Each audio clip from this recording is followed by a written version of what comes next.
बिस्मिल्लाहिर्रहमानिर्रहीम। Dear students, आज हमने जो चीज़ स्टडी करनी है वो है आपका चैप्टर फर्स्ट और वो है बायोलॉजी के इंट्रोडक्शन के हवाले से। तो जो टर्म बायोलॉजी है हमने इसका इंट्रो करना है। अब देखें, जो बायोलॉजी है ये दो ग्रीक वर्ड से मिलकर बनी है। एक वर्ड है बायोस और दूसरा वर्ड है लोगस, जिसे लोगोस भी पढ़ते हैं। अब ये दो वर्ड्स किसकी बेस बना रहे हैं? बायोलॉजी की। अब बायोस का क्या मतलब है?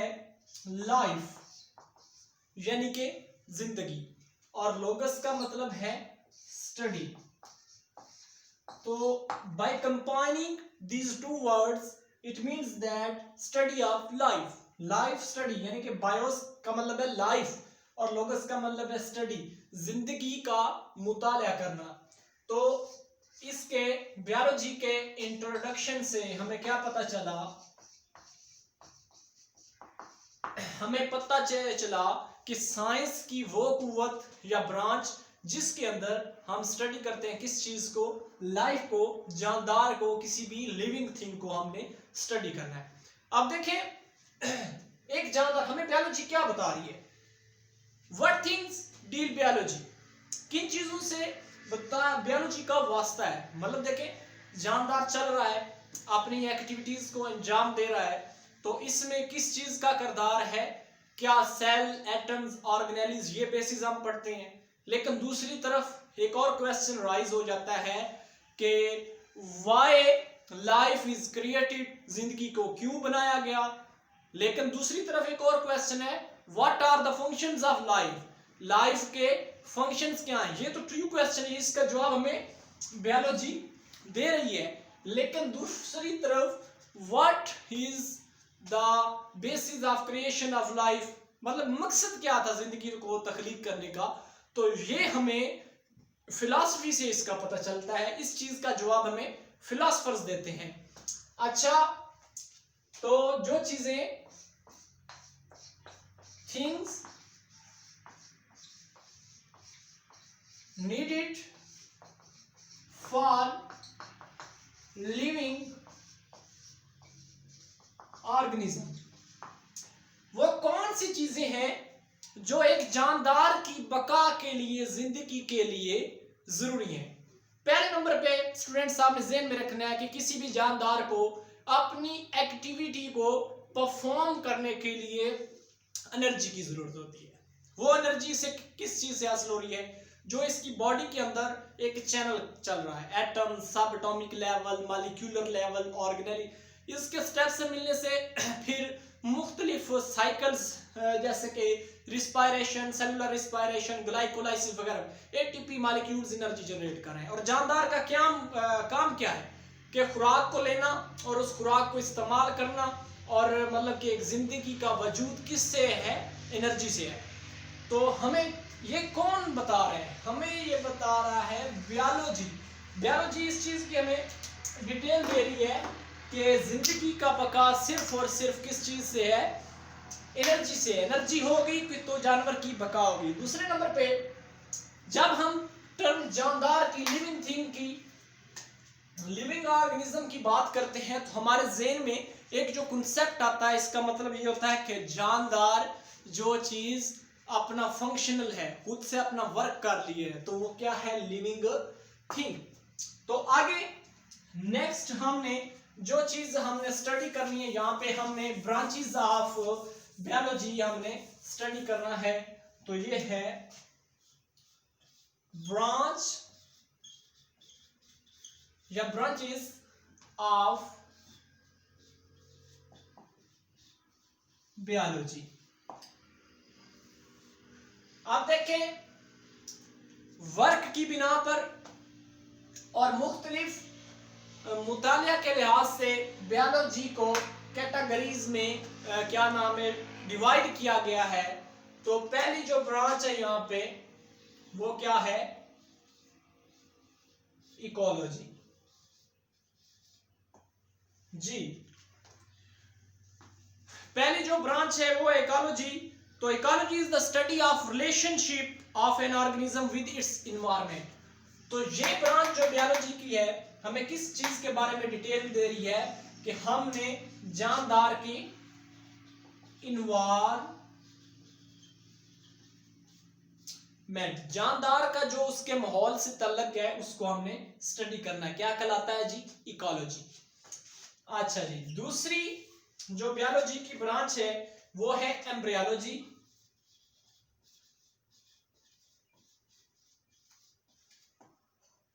हाँ जी, तो अब एम्ब्रियोलॉजी जो इतना हिस्सा है एम्ब्रियो, एम्ब्रियो से क्या मुराद है? जो चीज डेवलप कर रही है किसी जानदार की बॉडी में या उसका ऑफस्प्रिंग बन रहा है, एम्ब्रियो बन रहा है, जाइगोट बन रहा है, तो इसके हवाले से जो स्टडी होगी वो क्या है? Embryology. The study of embryo is known as embryology, young one की स्टडी। और तीसरी जो ब्रांच है वो है फिजियोलॉजी।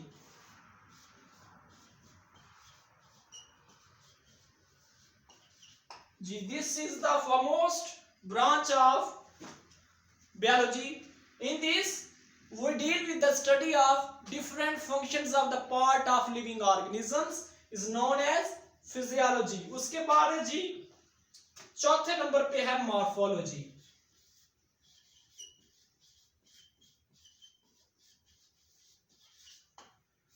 तो फिजियोलॉजी में हमने जानदार के फंक्शंस को स्टडी किया कि जानदार कौन से रोल प्ले कर रहा है।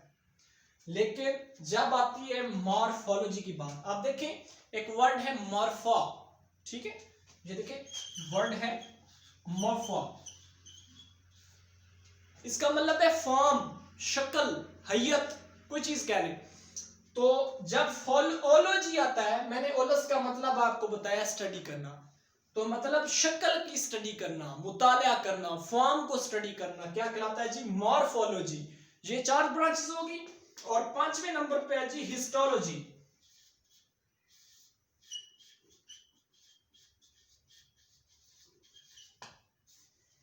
जी, histology, this is the last, this is the 5th branch of biology. In this branch we study or we deals with the study of tissues. आप देखें सेल के बाद जो इकाई है किसी भी लिविंग ऑर्गेनिज्म की, जानदार की, वो क्या है? टिश्यूज है, ठीक है। मतलब सेल मिलते हैं और क्या बना देते हैं? टिश्यूज बना देते हैं, और टिश्यूज के मिलने से फिर ऑर्गन्स एंड मॉलिक्यूलर और क्या नाम है, एक सिस्टम चल जाता है, organs and organ system level वगैरह बन जाता है। तो histology is known as the study of tissues. अच्छा, 6th जो ब्रांच हमने यहाँ पे स्टडी करनी है वो है एनाटॉमी।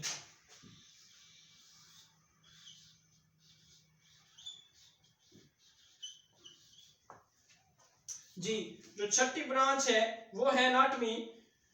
अच्छा, अब जितने भी जानदार के इंटरनल ऑर्गन्स हैं, हार्ट, लिवर, पैंक्रियाज, स्टोमिक, मतलब जितने भी आप ऑर्गन्स कह लें, हत्ता के आर्टरीज, वेन्स, क्या जितने भी स्मॉलर ऑर्गन्स, माइक्रो से लेके मैक्रो तक, ठीक है, ये जितने भी ऑर्गन्स की हम स्टडी करते हैं वो किस में आ जाता है? एनाटॉमी में। ये सब चीजें किस में आ जाती हैं? एनाटॉमी में। तो anatomy is the end also important branch of biology. उसके बाद हमने 7वें नंबर पे जो स्टडी करना है वो पैलियोंटोलॉजी।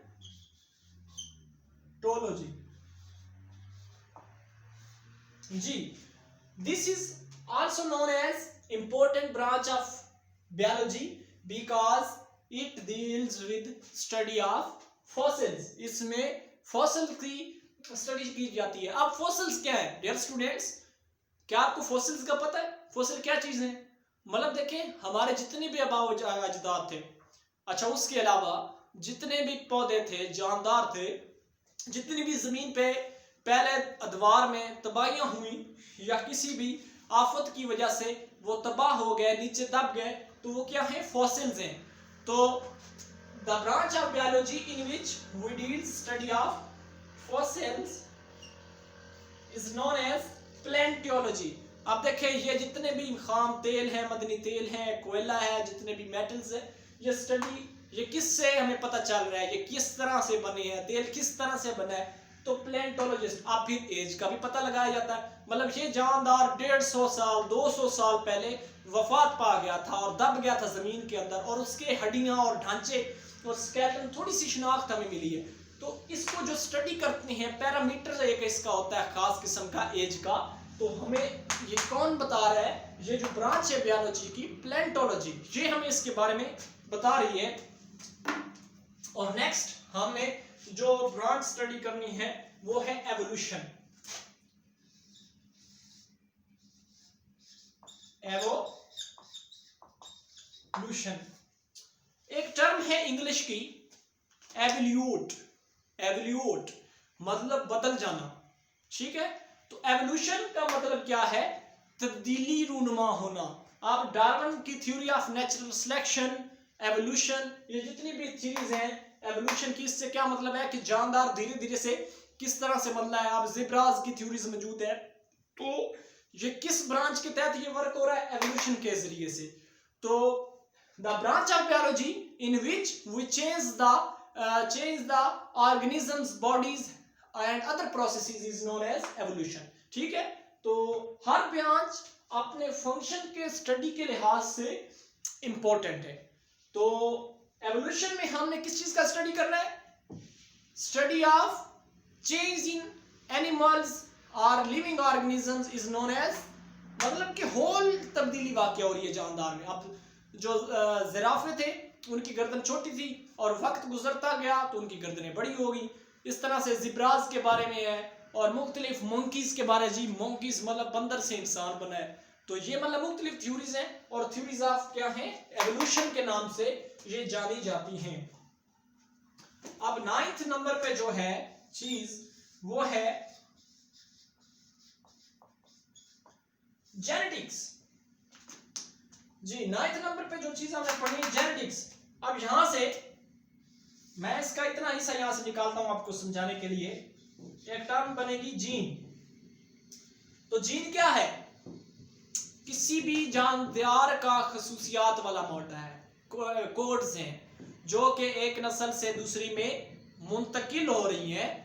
तो मतलब ये हुआ the branch of biology in which we deals the study of genes और genetic processes is known as genetics, ठीक है। तो जीन्स की हमने जिसमें स्टडी करनी है वो क्या कहलाता है जी, जेनेटिक्स। और जी 10th ब्रांच जो है वो है ज़ूजोग्राफी। अब जी ये एक कम्प्लेक्स ब्रांच है, वक्त गुजरने के साथ साथ वर्क हो रहा है बकायदा बायोलॉजी पे, और आए दिन नई ब्रांचेस साइंसदान उन्हें आगे हमारे सामने रखते जा रहे हैं। यहाँ पे जो चीज मैं आपको समझाने की कोशिश करूंगा, आपने देखना है यहाँ पे 2 टर्म्स हैं, एक है जू वर्ड अलग है, और सेकंड वर्ड है जियोग्राफी। अब जू का मतलब क्या है, एनिमल्स, और जियोग्राफी का क्या मतलब है, एरिया या रीजन। जी मतलब वो इलाका जिसमें एनिमल्स हों। तो जब हम इसकी होल डेफिनेशन बयान करेंगे तो हम ये कहेंगे the branch of biology in which we study the region in which animals are inhabited is known as ज़ूजोग्राफी। मतलब के एनिमल्स जिस इलाके में आबाद हैं उसको हम क्या कहेंगे, ज़ूजोग्राफी। अच्छा जी, उसके बाद जी हम इस टॉपिक को फिनिश करने की तरफ जा रहे हैं। तो नेक्स्ट जो है वो है ब्रांच है जनाब molecular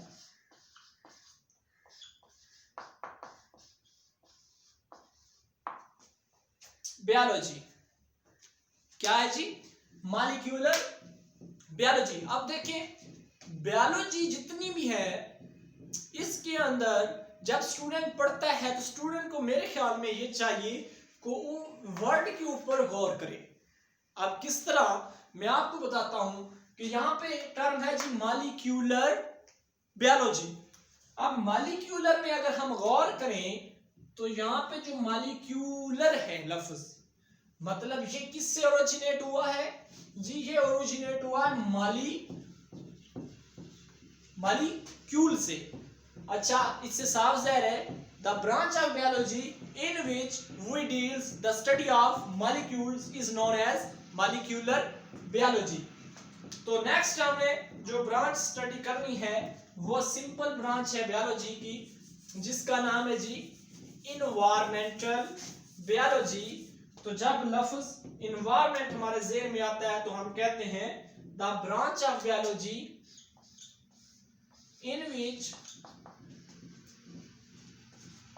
in which we deal environment of an organism according to its inhabited area।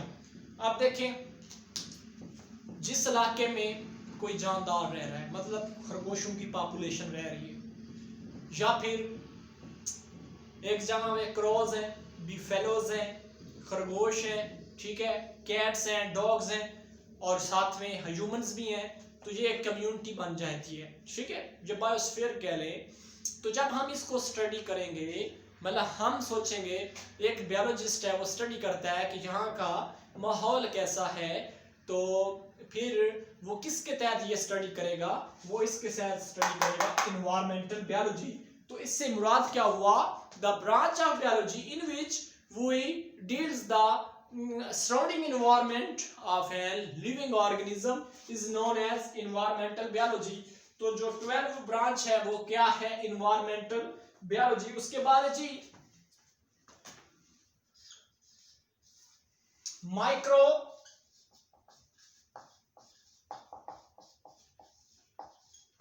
Microbiology.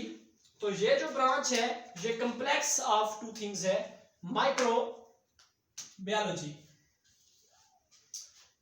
तो साफ जाहिर है यहां पे अगर गौर करें वर्ड पे, माइक्रो क्या चीज है? माइक्रो जो जानदार है वो कौन कौन से हैं? Bacteria, paramecium, amoeba, fungi, algae, Euglena, eucalyptus वगैरह वगैरह, सो ऑन। जैसे जैसे हम आगे बढ़ते जाएं तो इसमें जो जो जानदार शामिल होंगे वो क्या कहलाएंगे? माइक्रोबायोलॉजी। तो इस ब्रांच के अंदर हम किस चीज का स्टडी कर रहे हैं जी? माइक्रोबायोलॉजी। माइक्रोबायोलॉजी में हमने किस चीज का स्टडी करना है? Study of micro organisms is known as microbiology. उसके बाद है जी आगे हमने इसकी जरा जो सिंपल ब्रांचेस हैं, लेकिन एक चीज आपने ज़हन में रखनी है कि अब जो हम लास्ट पे जितनी भी ये ब्रांचेस, मतलब जू ज्योग्राफिया था, मॉलिक्यूलर बायोलॉजी था, एनवायरनमेंट, ये है तो सादा ब्रांचेस पहले से मौजूद हैं, लेकिन ये बायोलॉजी के साथ इनको कोरिलेट किया गया है और उसके बाद एक न्यू ब्रांच बनी है।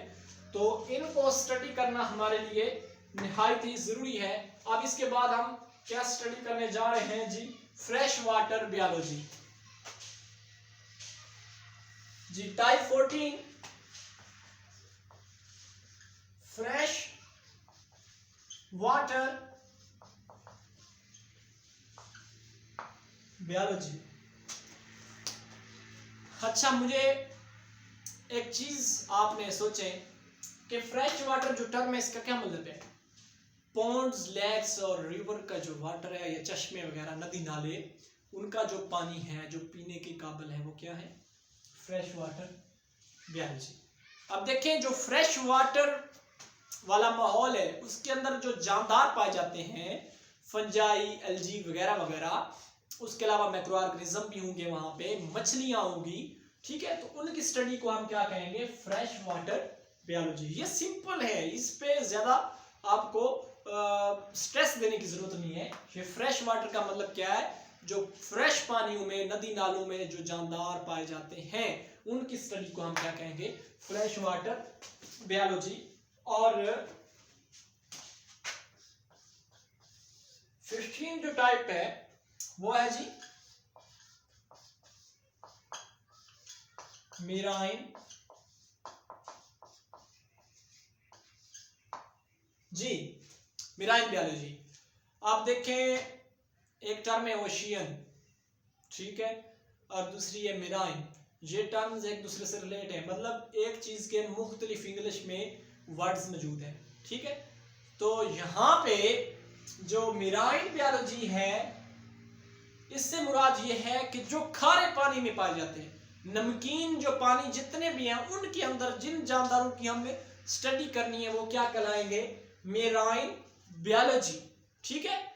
तो study of the branch of biology in which we deals the study of organism having inhabited in salty environment or oceans is known as marine biology।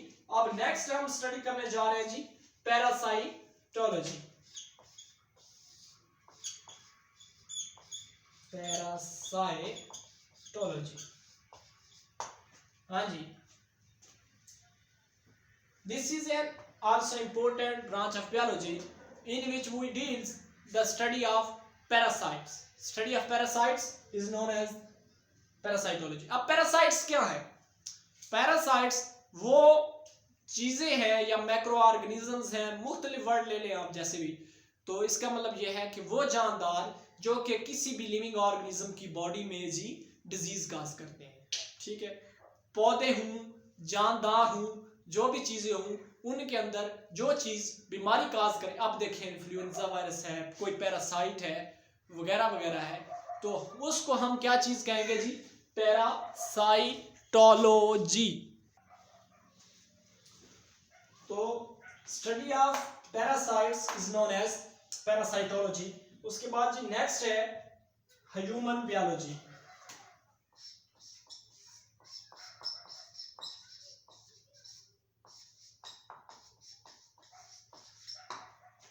The branch of biology in which we deals the study of humans, इंसानों की जो study हो रही है उसको क्या कहेंगे जी, human biology.